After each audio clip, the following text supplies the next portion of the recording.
Under the Pyramids, Part 2. It was very gradually that I regained my senses after that eldritch flight through Stygian space. The process was infinitely painful and colored by fantastic dreams in which my bound and gagged condition found singular embodiment. The precise nature of these dreams was very clear while I was experiencing them, but became blurred in my recollection almost immediately, and was soon reduced to the merest outline by the terrible events, real or imaginary, which followed. I dreamed that I was in the grasp of a great and horrible paw, a yellow, hairy, five-clawed paw, which had reached out of the earth to crush and engulf me.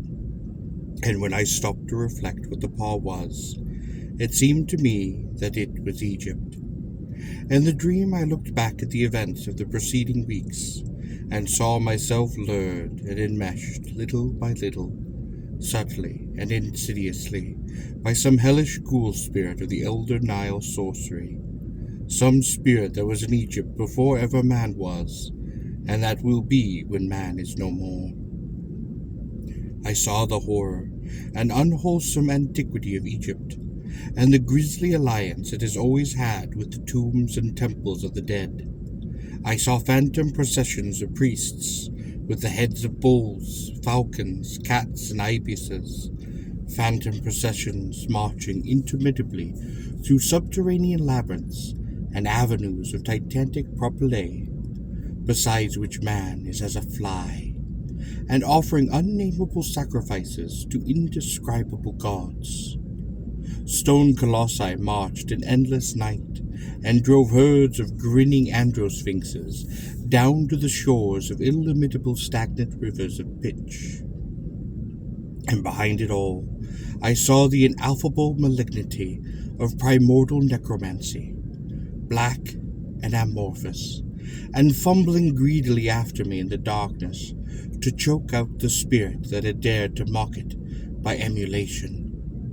In my sleeping brain there took shape a melodrama of sinister hatred and pursuit, and I saw the black soul of Egypt singling me out and calling me in inaudible whispers, calling and luring me, leading me on with the glitter and glamour of a Saracenic surface, but ever pulling me down to that age-mad catacombs and horrors of its dead and abysmal pharaonic heart. Then the dream faces took on human resemblance, and I saw my guide, Abdul Rees, in the robes of a king, with the sneer of the Sphinx upon his features, and I knew that those features were the features of Khephren the Great, who raised the second pyramid, carved over the Sphinx face in the likeness of his own, and built that titanic gateway temple whose myriad corridors the archaeologists think have dug out of the cryptic sand and the uninformative rock. And I looked at the long, lean, rigid hand of Khephren, the long, lean, rigid hand as I had seen it in the Diet statue in the Cairo Museum, the statue they had found in the terrible gateway temple, and wondered that I had not shrieked when I saw it on Abdul Rees. That hand. It was hideously cold, and it was crushing me. It was the cold and cramping of the sarcophagus, the chill and constriction of unrememberable Egypt.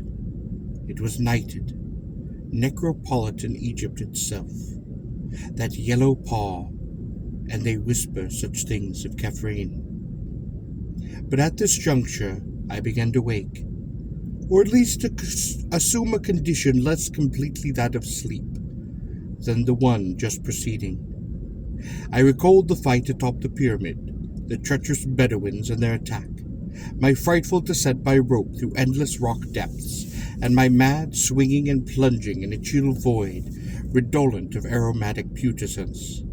I perceived that I now lay on a damp rock floor, and that my bonds were still biting into me with unloosened force. It was very cold, and I seemed to detect a faint current of noisome air sweeping across me. The cuts and bruises I had received from the jagged sides of the rock shaft were paining me woefully, their soreness enhanced to a stinging or a burning acuteness by some pungent quality in the faint draught, and the mere act of rolling over was enough to set my whole frame throbbing with untold agony. As I turned, I felt a tug from above, and concluded that the rope whereby I was lowered still reached to the surface. Whether or not the Arabs still held it, I had no idea, nor had I any idea of how far within the earth I was. I knew that the darkness around me was wholly, or nearly, total, since no ray of moonlight betrayed my blindfold. But I did not trust my senses enough to accept as evidence of extreme depth the sensation of the vast duration which had characterized my descent. Knowing at least that I was in a space of considerable extent, reached from the surface directly above by an opening in the rock, I doubtfully conjectured that my prison was perhaps the buried gateway chapel of old Kefren, the temple of the Sphinx, perhaps some inner corridor which the guides had not shown me during my morning visit, and from which I might easily escape if I could find my way to the barred entrance. It would be a labyrinthine wandering, but no worse than others out of which I had in the past found my way. The first step was to get free of my bonds, gag, and blindfold, and this I knew would be no great task, since subtler experts of these Arabs had tried every known species of fetter upon me during my long and varied career as an exponent of escape, yet had never succeeded in defeating my methods. Then it occurred to me that the Arabs might be ready to meet and attack me at the entrance, upon any evidence of my probable escape from the binding cords, as would be furnished by any decided agitation of the rope, which they probably held. This, of course, was taking for granted that my place of confinement was indeed Kefren's temple of the Sphinx. The direct opening in the roof, whatever it might lurk, could not be beyond easy reach of the ordinary modern entrance near the Sphinx, if in truth it were any great distance at all upon the surface, since the total area known to visitors is not at all enormous. I had not noticed any such opening during my daytime pilgrimage, but knew that these things are easily overlooked amidst the drifting sands. Thinking these matters over as I lay bent and bound amidst the rock floor, I nearly forgot the horrors of the abysmal descent and cavernous swing which had so lately reduced me to a coma. My present thought was only to outwit the Arabs, and I accordingly determined to work myself free as quickly as possible, avoiding any tug upon the descending line that might betray an effective or even problematic attempt at freedom. This, however, was more easily determined than effected. A few preliminary trials made it clear that little could be accomplished without a considerable motion, and it did not surprise me when, after one especially energetic struggle, I began to feel the coils of falling rope as they piled up about me and upon me. Obviously, I thought the Bedouins had felt my movement and released their end of the rope, hastening no doubt to the temple's true entrance to lie murderously in wait for me. The prospect was not pleasing, but I had faced worse in my time without flinching, and I would not flinch now. At present, I must first of all free myself of bonds, then trust to ingenuity to escape from the temple unharmed. It is curious how implicitly I had come to believe myself in the old temple of Kefren, beside the Sphinx, only a short distance below the ground. That belief was soon shattered, and every pristine apprehension of preternatural depth and demonic mystery revived, by a circumstance which grew in horror and significance even as I formulated my philosophical plan. I have said that the falling rope was piling up about me and upon me. Now I saw that it was continuing to pile, as no rope of normal length could possibly do. It gained in momentum and became an avalanche of hemp, accumulating spontaneously upon the floor, and half burying me beneath its swiftly multiplying coils. Soon I was completely engulfed, and gasping for breath, as the increasing convolution submerged and stifled me. My senses began to totter again, and I vainly tried to fight off a menace, desperate and ineluctable. It was not merely that I was tortured beyond human endurance, not merely that life and breath seemed to be crushed slowly out of me. It was the knowledge that these unnatural links of ropes implied, and the consciousness of what unknown and incalculable gulfs of inner earth must at this moment be surrounding me. My endless descent and swinging flight through goblin space then must have been real. And even now I must be lying helpless in some nameless cavern, untoward the core of the planet. Such a sudden confirmation of ultimate horror was insupportable, and a second time I slowly lapsed into merciful oblivion. When I say oblivion, I do not imply that I was free from dreams. On the contrary, my absence from the conscious world was marked by visions of the most unutterable hideous. Good God, if only I had not read so much Egyptology before coming to this land, which is the fountain of darkness and terror. This second spell of fainting filled my sleeping mind anew with shivering realization of the country and its archaic secrets. And through some damnable chance, my dreams turned to the ancient notions of the dead and the sojourning in soul and body beyond those mysterious tombs, which were more houses than graves. I recalled in dream shapes, which is well that I do not remember, the peculiar and elaborate construction of Egyptian sepulchres, and the exceedingly singular and terrific doctrines which determined this construction. All these people thought of was death and the dead. They considered of a little resurrection of the body, which made them mummify it with a desperate care, and preserve all the vital organs in canopic jars near the corpse, whilst beside the body they believed in two other elements, the soul, which after its weighing and approval by Osiris dwelt in the land of the blessed, and the obscure and pretentious Ka, or life principle, which wandered about the upper and lower worlds in a horrible way, demanding occasional access to the preserved body, consuming the food offerings brought by priests and pious relatives to the mortuary chapel, and sometimes, as men whispered, taking its body or the wooden double always buried beside it, and stalking noxiously abroad on errands peculiarly repellent.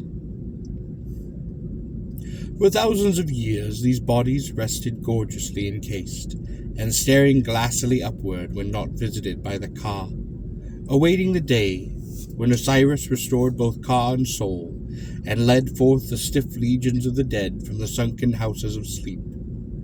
It was to have been a glorious rebirth, but not all souls were approved, nor were all tombs inviolate, so that certain grotesque mistakes and fiendish abnormalities were to be looked for.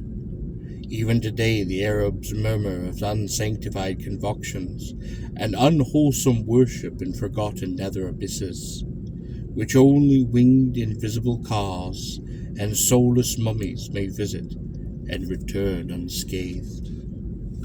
Perhaps the most leeringly blood-congealing legends are those which relate to certain perverse products of decadent piececraft. Composite mummies made by the artificial union of human trunks and limbs with the heads of animals and imitate of the elder gods.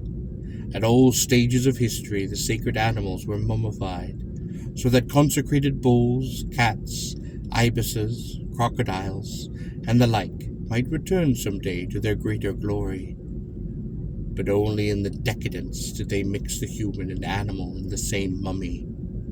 Only in the decadence, when they did not understand the rights and prerogatives of the Ka and the soul. What happened to those composite mummies? It is not told of, at least publicly. And it is certain that no Egyptologist had ever found one. The whispers of Arabs are very wild, and cannot be relied upon. They even hint that old Kafan, he of the Sphinx, the second pyramid, and the yawning gateway temple, lives far underground, wedded to the ghoul queen knit cross, and ruling over the mummies that are neither man nor of beast. It was of these, of Kefren and his consort, and his strange armies of the hybrid dead, that I dreamed. And that is why I am glad the exact dream shapes have failed from my memory. My most horrible vision was connected with an idle question I had asked myself the day before when looking at the great carven riddle of the desert and wondering whether that unknown depths the temple so close to it might be secretly connected. That question, so innocent and whimsical then, assumed in my dream a meaning of frantic and hysterical madness. What huge and loathsome abnormality was the Sphinx originally carved to represent? My second awakening, if awakening it was, is a memory of stark hideousness which nothing else in my life, save one thing which came after, can parallel. And that life has been so full of adventure beyond most men. Remember that I had lost consciousness whilst buried beneath a cascade of falling rope whose eminently revealed the cataclysm depth of my present position. Now, as perception returned, I felt the entire weight gone, and I realized upon rolling over that although I was still tied, gagged, and blindfolded, some agency had removed completely the suffocating hempen landslide which had overwhelmed me. The significance of this condition, of course, came to me only gradually, but even so I think it would have brought unconsciousness again had I not by this time reached such a state of emotional exhaustion that no new horror could make much difference. I was alone, but with what? Before I could torture myself with any new reflection, or make any fresh effort to escape from my bonds, an additional circumstance became manifest.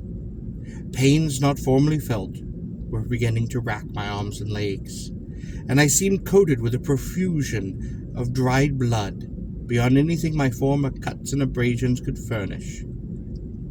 My chest, too, seemed pierced by 100 wounds, as though some malign titanic chest had been pecking upon it.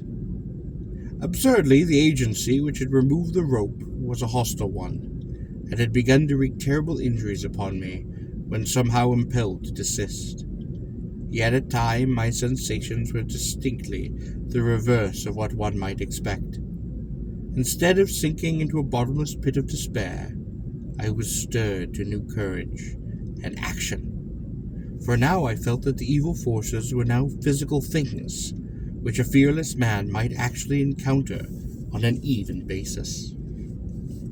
On the strength of this thought, I tugged again at my bonds, and used all the art of a lifetime to free myself, as I had so often done amidst the glare of lights and the applause of the vast crowds. The familiar details of my escape process commenced to engross me, and now that the long rope was gone, I half regained my belief that the supreme horrors were indeed hallucinations after all, and that there never had been any terrible shaft, measureless abyss, or an interminable rope. Was I, after all, in the gateway temple of Kefren beside the Sphinx? And had the sneaking Arabs stolen in to torture me as I lay helpless there? At any rate, I must be free. Let me stand up, unbound, ungagged, and with eyes open to catch any glimmer of light which might come trickling from any source, and I could actually delight in the combat against evil and treacherous foes. How long I took in shaking off my encumbrance, I cannot tell. It must have been longer than in my exhibition performances, because I was wounded, exhausted, and inebriated by the experience I had passed through. When I was finally free and taking deep breaths of a chill, damp, evilly spiced air, all the more horrible when encountered with the screen of gag and blindfold edges, I found that I was too cramped and fatigued to move at once. So there I lay, trying to stretch a frame bent and mangled for an indefinite period, and straining my eyes to catch a glimpse of some ray of light which would give hint as to my position. By degrees my strength and flexibility returned to me, but my eyes beheld nothing, I staggered to my feet, and I peered diligently in every direction, yet met only an ebony blackness, as great that I had known when blindfolded. I tried my legs, blood encrusted beneath my shredded trousers, and found that I could walk, yet could not decide in what direction to go. Obviously, I ought not to walk at random, and perhaps retreat directly from the entrance I so sought. So I paused to note the direction of the cold, fortid, natron-scented air current, which I had never ceased to feel. Accepting the point of its source as the possible entrance to the abyss, I strove to keep track of this landmark, and to walk consistently toward it. I had had a matchbox with me, even a small electric flashlight, but of course the pockets of my tossed and tattered clothing were long since emptied of all their articles. As I walked cautiously in the blackness, the draught grew stronger and more offensive, till at length I could regard it as nothing less than a terrible stream of detestable vapor pouring out of some aperture like the smoke of the genie from the fisherman's jar in the Eastern tale. The East. Egypt. Truly this dark cradle of civilization was ever the wellspring of horrors and the marvels unspeakable. The more I reflected on the nature of this cavern wind, the greater my sense of disquiet became. For although despair, and despite its order, I had sought its source, so at least an indirect clue to the outer world, I now saw plainly that this foul emanation could have no admixture or connection whatsoever with the clean air of the Libyan desert, but must be essentially a thing vomited from a sinister gulf still lower down. I had then been walking in the wrong direction. After a moment's reflection, I decided not to retrace my steps away from the draught. I would have no landmarks, for the roughly level rock floor was devoid of distinctive configuration. If, however, I followed up the strange current, I would undoubtedly arrive at an aperture of some sort, from whose gate I could perhaps work around the walls to the opposite side of the cyclopean and otherwise unnavigable hall. That I might fail, I well realized. I saw that this was no part of Khephrun's gateway temple, which the tourists knew, and it struck me that this particular hall might be unknown even to the archaeologists, and merely stumbled upon by the inquisitive and malignant Arabs who would imprison me. If so, was there any present gate of escape to the known parts, or to the outer air? What evidence indeed did I now possess that this was the gateway temple at all? For a moment all my wildest speculations rushed back upon me, and I thought of the vivid malign of impressions: descent, suspension in space, the rope, my wounds, and the dreams that were frankly dreams. Was this the end of life for me? Or indeed would it be merciful if this moment were the end? I could answer none of my own questions, but merely kept on until fate, for a third time, reduced me to oblivion. This time there were no dreams, for the suddenness of the incident shocked me of all thought, either conscious or subconscious. Tripping on an unexpected descending step at a point where the offensive draught became strong enough to offer an actual physical resistance, I was precipitated headlong down a black flight of huge stone stairs into a gulf of hideousness unrelieved. That I ever breathed again is a tribute to the inherent vitality of the healthy human organism. Often I look back to that night and feel a touch of actual humor in those repeated lapses of consciousness, lapses whose succession reminded me at the time of nothing more than the crude cinema melodramas of that period. Of course, it is possible that the repeated lapses never occurred, and that all the features of that underground nightmare were merely the dreams of one long coma, which began with the shock of my descent into the abyss, and ended with the healing balm of the outer air, and of the rising sun which found me stretched upon the sands of Giza, before the sardonic and dawn-flushed face of the great Sphinx. I prefer to believe this latter explanation as much as I can. Hence was glad when the police told me that the barrier to Kefren's Gateway Temple had been found unfastened, and that a sizable rift to the surface did actually exist in one corner of the still buried part. I was glad, too, when the doctors pronounced my wounds only those to be expected from a seizure, blindfolding, lowering, and struggling with bonds, falling some distance, perhaps into a depression in the temple's inner galley, and dragging myself to the outer barrier and escaping from it. Experiences like that. It was a very soothing diagnosis, and yet I know that there must be more than appears upon the surface.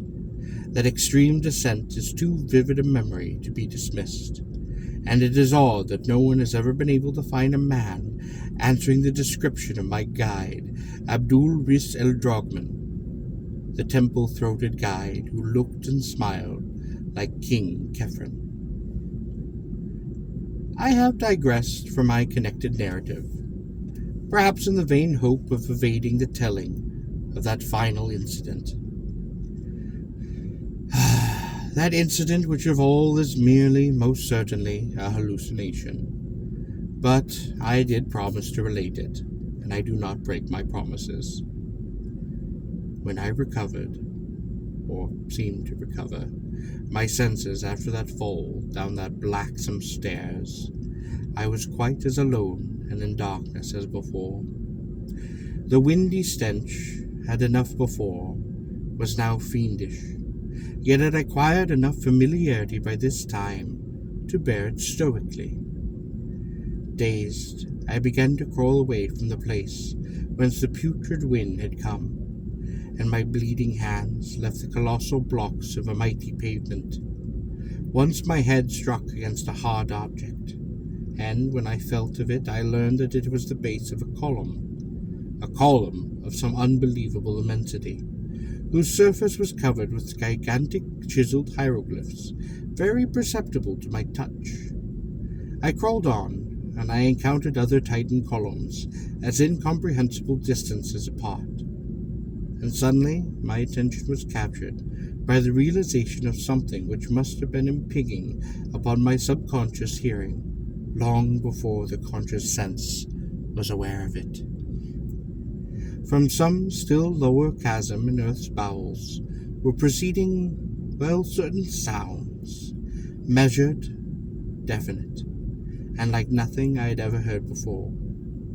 That they were very ancient and distinctly ceremonial, I felt almost intuitively, and much reading into Egyptology led me to associate them with the flute, the sambuk, and the sistrum, and the tampanam.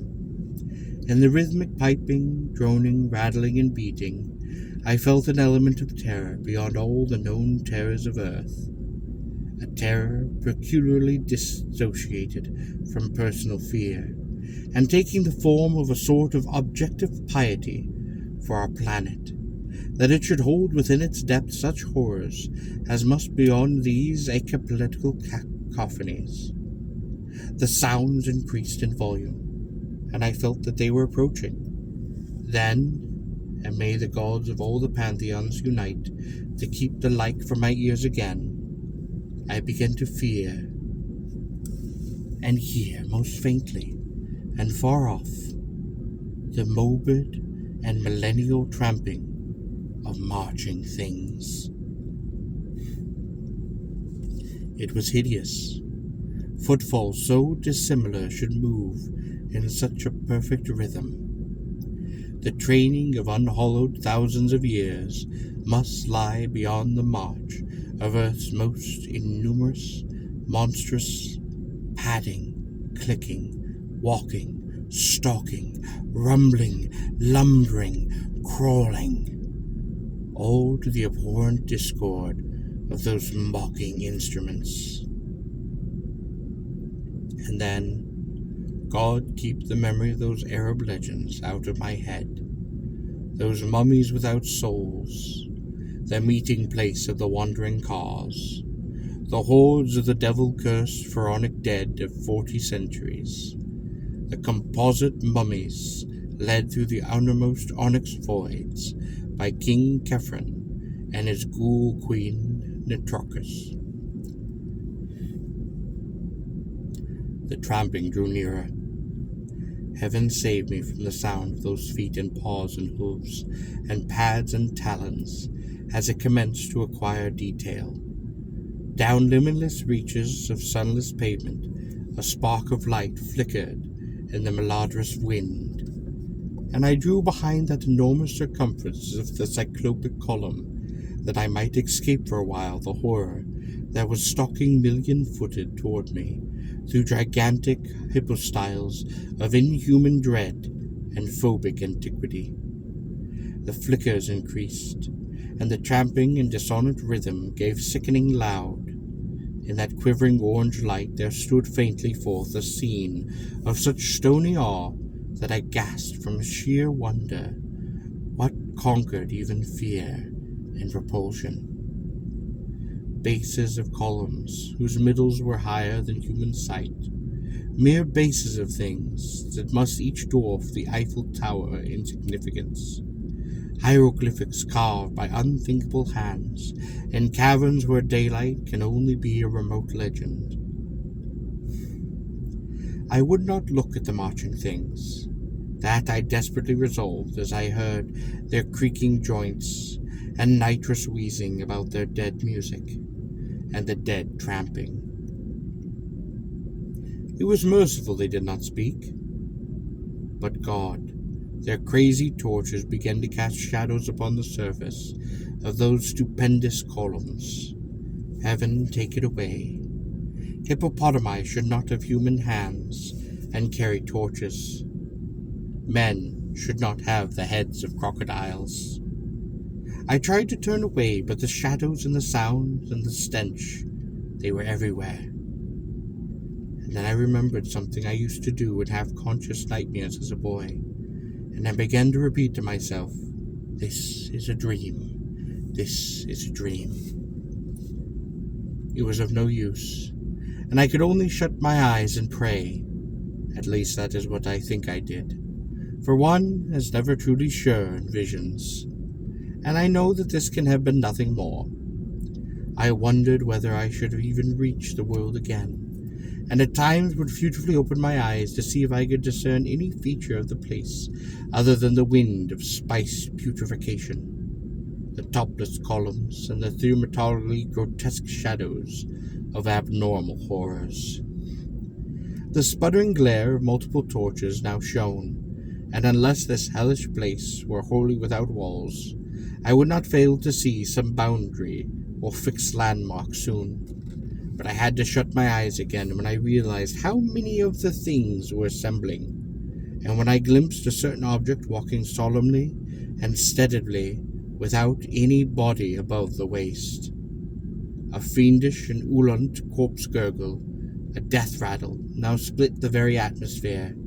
The charnel atmosphere poisonous with nephrith and bitumen and blasts. In one concerted chorus from the ghoulish legion of hybrid blasphemies, my eyes, previously shaken open, gazed for an instant upon a sight which no human creature could even imagine without panicked fear and physical exhaustion. The things had filled ceremonially in one direction, the direction of the noisome wind, where the light of their torches shewed their bended heads, or their bended heads of such that had heads. They were worshipping before a great black spectre-belching aperture, which reached up almost out of sight, and which I could see was flanked at right angles by two giant staircases, whose ends were far away in shadow. One of these was undoubtedly the staircase I had fallen down. The dimensions of the whole were full in proportion with those of the columns. An ordinary house would have been lost in it, and any average public building would easily have been moved in and out. It was not so vast a surface that only by moving the eye could one trace its boundaries. So vast, so hideously black, and so aromatically stinking, directly in front of this yawning, polyphemus door, the things were throwing objects, evidently sacrifices or religious offerings, to be judged by their gestures. Kefren was their leader, sneering King Kefren, or the guide Abdul Rees, crowned with a golden fent and intoning endless formulae with the hollow voice of the dead. By his side knelt beautiful Queen Netarchus, whom I saw in profile for a moment, among with the right half of her face was eaten away by rats, or maybe other ghouls, and I shut my eyes again when I saw what objects were being thrown as offerings to the Fortred apparatus and its possible local deity. It occurred to me that, judging from the elaborateness of this worship, the conceited deity must be one of considerable importance. Was it Osiris, or Isis, Horus, Anubis, or some vast unknown god of the dead, still more central and supreme? There is a legend that terrible altars and colossi were reared to an unknown one before ever the known gods were worshipped. And now, as I steeled myself to watch the rapt and sepulchral adoration of those nameless things, a thought of escape flashed before me. The hall was dim, the columns heavy with shadow. With every creature of that nightmare throng absorbed in its shocking rapture, it might barely be possible for me to creep past to the far end of one of the staircases and ascend unseen. Trusting to fate and the skill to deliver me from the upper reaches, where I was, I neither knew nor seriously reflected upon, and for a moment it struck me as amusing to plan a serious escape from which I knew to be a dream. Was I in some hidden and unsuspected lower realm of Kefren's gateway temple, that temple which generations have presently called the Temple of the Sphinx? I could not conjecture, had I resolved to ascend to life and consciousness if wit and muscle could carry me. Wiggling flat upon my stomach, I began the anxious journey toward the foot of the left-hand staircase, which seemed the most accessible of the two. I cannot describe the incidents and incensions of that crawl, but they may be guessed when one reflects upon which I had to watch steadily in the malign, wind-blown torchlight in order to avoid detection. The bottom of the staircase was, as I have said, far away and in shadow, as it had to be rise above the bend to the dizzying parapet, landing above the titanic aperture. The place the last stages of my crawl at some distance from that noisome herd, though the spectacle chilled me even then, when great remote upon my right. At length, I succeeded in reaching the steps, and I began to climb, keeping close to the wall, from which I observed decorations of the most hideous sort, and relying for safety upon the absorbed, ecstatic interest with which the monstrosities watched that foul-breezed aperture, and the impious objects of nourishment they had flung upon the pavement before it. Though the staircase was huge and steep, and fashioned of vast prophecy blacks, as if for the feet of a giant, the ascent seemed virtually interminable. Dread of discovery and the pain which renewed exercise had brought to the wounds combined to make the upward crawl a thing of agonizing memory. I had intended, upon reaching the landing, to climb immediately onward, along whatever upper staircase might mount from there, stopping for no last look of the carrion abomination that pawed and genuflected some 70 or 80 feet below. Yet a sudden repetition of that thunderous corpse gurgle and the death rattle chorus, coming as I had nearly gained the top of the flight, and shewing by its ceremonial rhythm that it was not an alarm of my discovery, caused me to pause and to peer cautiously over the parapet. The monstrosities were hailing something, which had poked itself out of the nauseous aperture to seize the hellish flare profligated. It was something quite ponderous, even as seen from my height, something yellowish, something hairy, and endowed with a sort of nervous motion. He was as large, perhaps, as a good-sized hippopotamus, but very curiously shaped, for it seemed to have no neck, but 5 separate shaggy heads springing in a row from a rough cylindrical trunk. The first very small, the second a good size, the third and fourth equal and largest of all, and the fifth rather small, though not so small as the first. One of these heads darted curiously rigid tentacles, which seized ravenously upon the excessively great quantities of unmentionable food placed before the aperture. Once in a while the thing would leap up, and occasionally it would retreat into its den in a very odd manner.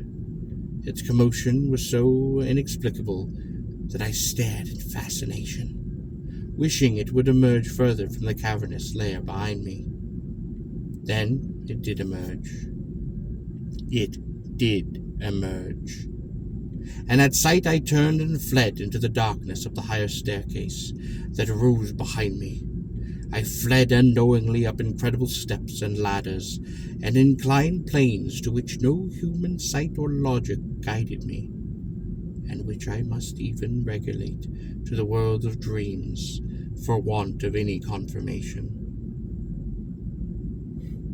It must have been a dream, or the dawn would never have found me breathing out upon the sand of Giza before the sardonic dawn-flushed face of the Great Sphinx. The Great Sphinx. God, that idle question. I asked myself that sun-blessed morning before, what huge and loathsome abnormality was the Sphinx originally carved to represent?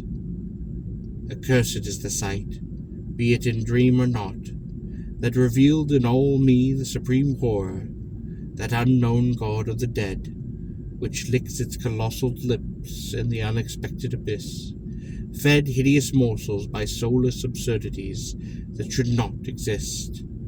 That 5-headed monster that emerged, that 5-headed monster as large as a hippopotamus, the 5-headed monster, and that of which it in the merest forepaw. But I survived, and I know it is only a dream.